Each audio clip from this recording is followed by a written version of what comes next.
Good evening ladies and gentleman. Laws of nature में आपका स्वागत है। लॉज ऑफ नेचर में आज हम पढ़ेंगे इंसान में हसद पैदा होने की 5 वजह।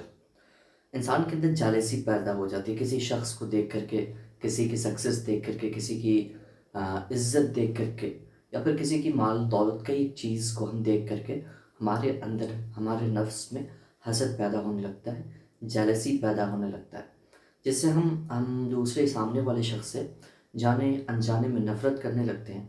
हालांकि कई बार हमें भी इसका अंदाज़ा नहीं होता कि हमें जालसी हो रही है।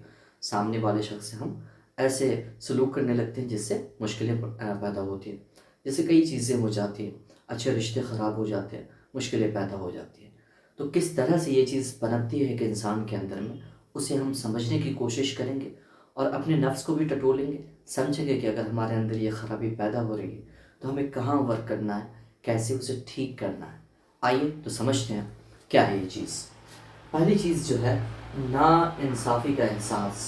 ठीक है, जब इंसान को लगता है कि दूसरों के पास जो चीज़ है वो उससे ज़्यादा डिज़र्व करते हैं, तो हसद पैदा होता है। जब इंसान देखता है किसी के पास गाड़ी है, पैसा है, माल दौलत है, इज़्ज़त है, कोई एक चीज़ है, वो उस शख्स से ज़्यादा है, वो कंपैरिजन करते हैं कि उस शख्स को ये चीज़ मिल सकती है तो मैं तो उससे ज़्यादा डिज़र्व करता हूँ, मुझे उससे ज़्यादा चाहिए होता है, मुझे चाहिए था, या फिर मुझे इससे ज़्यादा मिलना चाहिए था। इसी वजह से एनवी पैदा होती, जालसी पैदा होती है, जिससे हम एक दूसरे से कंपेयर करने लगते हैं और अपने लिए खुद मुश्किल का गढ़ा खो देने लगते हैं। मुश्किलें होती हैं ऐसे कंपेरिजन अगर हम करते हैं।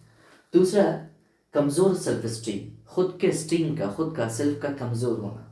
ठीक है, पर्सनालिटी का। अगर इंसान की खुद की सेल्फ वर्थ कम हो तो वो दूसरों की कामयाबी या खुशी देखकर हसद करता है। अगर आपकी वसत, आपकी जो पर्सनालिटी है, कैरेक्टर है, या फिर सेल्फ स्टीम है, या फिर सेल्फ वर्थ उसको बोलते हैं, अगर दूसरों के बिलमुकाबिल कम है, आप उतना कैपेबल नहीं है किसी चीज़ को पाने के लिए, करने के लिए, तो भी आपके अंदर जालसी पैदा होती, हसद पैदा होने लगता है। जो तीसरी जो वजह है वो मकसद की कमी, किसी भी गोल की तरफ बढ़ने की कमी, या किसी गोल के ओरिएंट करने की कमी। ठीक है, इंसान अपने क्लियर गोल्स ना होने की वजह से दूसरों की कामयाबी ना चाह करते हैं, नहीं चाहा करते, इसका नतीजा हसद निकलता है। ठीक है, इसका जो मतलब निकलता है, इसका नतीजा जो निकलता है वो हसद निकलता है। वो क्या चाहते हैं कि दूसरे कामयाब हो रहे हैं, ऐसा नहीं होना चाहिए। तो पहली चीज़ जो है वो खुद के सेल्फ को, खुद के वर्थ को समझना है और क्लियर गोल्स बनाने, किसी अच्छे गोल्स की तरफ अपने आप को लेकर के बढ़ना है। तब जाकर के हमारे गोल क्लियर होंगे।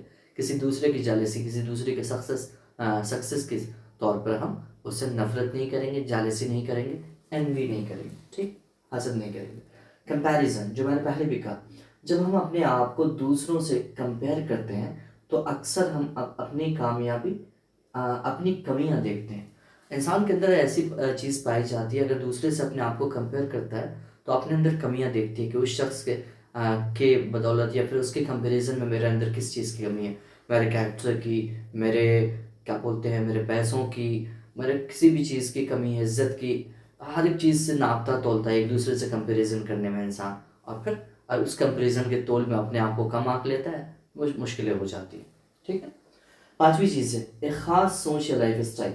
जब किसी इंसान का लाइफ स्टाइल या सोच दूसरों से डिफरेंट हो और वो चाहता हो दूसरे भी उसी तरह, उसी सोच से चले, इससे हसद पैदा होता है। ठीक है, जब एक इंसान का लाइफ स्टाइल, लाइफ स्टैंडर्ड एक तरह का होता है अपनी सोच के मुताबिक, और वो क्या चाहता है कि दूसरे लोग भी इसी सोच पे चले, अगर दूसरे लोग नहीं चल रहे होते तो इससे नफरत पैदा होती है। हसद और नफरत, क्या बोलते हैं, जिससे एनवी बोलते हैं, वो पैदा होने लगता है लोगों के बीच में, और हम एक दूसरे के दुश्मन बन बैठते हैं।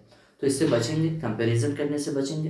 किसी को अपने सोच के मुताबिक चलाना बड़ा मुश्किल है। हर एक शख्स की, हर एक इंसान की अपनी अपनी पर्सनालिटी है, कैरेक्टर है, उसको समझते हुए चलेंगे और एक दूसरों से हम अपने जालसी को नहीं रखेंगे। समझेंगे कि किसी के अंदर कोई बड़ी चीज़ है, अच्छी चीज़ है, उसको ऑब्जर्व करके अपने कैरेक्टर में, अपने आप में उसे बिल्ड करेंगे, अपनी मेहनत लगाएंगे, अपना गोल ओरिएंट करेंगे और इस हसद से, इस जालसी से बचने की कोशिश करेंगे। आज के लिए इतना ही। Thank you very much.